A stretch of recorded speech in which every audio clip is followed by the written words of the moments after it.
Magandang hapon po sa inyong lahat. Narito na po ang official PCSO lottery results ngayong 5 PM draw. November 10, 2025, araw po ng Lunes, para sa mga games na 3D Lotto at 2D Lotto. Kung bago ka pa lang sa aking channel, pwede kang mag-like, share, at subscribe para updated kayo sa mga PCSO lottery results araw-araw. Para sa 2D Lotto ngayong 5 PM draw, November 10, 2025, ito po ang mga winning numbers.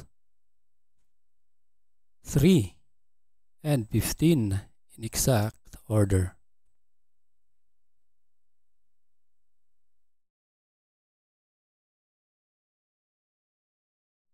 At para naman sa 3D Lotto ngayong 5 PM draw, November 10, 2025, here are the winning numbers.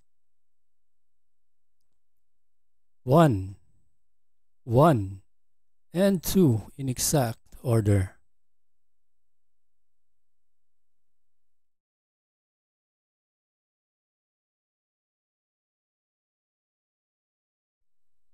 Congratulations po sa lahat ng nanalo at kita-kits mo tayo mamayang 9 PM draw.